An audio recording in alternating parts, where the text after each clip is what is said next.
Pakistan learning festival में हम Sindh education foundation के स्टॉल पे हैं। मिस अजरा हमारे साथ हैं।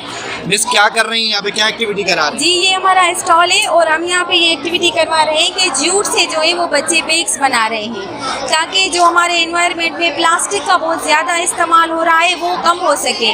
और जूट बैग जब बच्चे बनाएंगे तो उसको बार बार जो है वो इस्तेमाल कर सकेंगे। तो आप देख रहे हैं कि बच्चे जूट से बैग्स बना रहे हैं, उसको डेकोरेट कर रहे हैं और फिर ये जाके और बच्चों को सिखाएंगे। अच्छा, ये मुझे बताएं कि ये बच्चा कितने इंटरेस्ट ले रहे हैं और कितनी देर में एक बैग तैयार होता है? तकरीबन जो है वो आधा घंटा लग रहा है बच्चे को बैग बनाने में, क्योंकि न्यूली बच्चे सुई और धागे का इस्तेमाल कर रहे हैं और इंटरेस्ट बहुत ले रहे हैं और खुद से भी आइडियाज़ दे रहे हैं कि हम किस तरह से इसको डेकोरेट कर सकते हैं। इवन कुछ जो टीचर्स हैं वो तो ये कह रहे हैं बच्चों को कि अच्छे से सीखो ताकि हम स्कूल में जाके ये एक्टिविटी करवा सकें। और इसमें सिर्फ लड़कियां ही दिलचस्पी ले रही हैं या लड़कों की भी दिलचस्पी है? लड़कियों की ज़्यादा है, लड़के बहुत कम है, क्योंकि हमारी दूसरी जो एक्टिविटी है वो पोस्टर मेकिंग है, वो एनवायरनमेंट के हवाले से है कि हम पोल्यूशन को कैसे रिड्यूस करें। तो वो बच्चे जो लड़के हैं वो पोस्टर मेकिंग पे ज़्यादा इंटरेस्ट ले रहे हैं।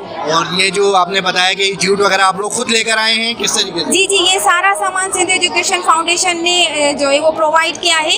इसमें जो कलर्स आ रहे हैं, जूट आ रहे हैं, डेकोरेशन के सामान आ रहे हैं, बीड्स आ रहे हैं, UHU है, जो भी मटेरियल है वो पूरा सिंध एजुकेशन फाउंडेशन ने दिया है। Thank you very much.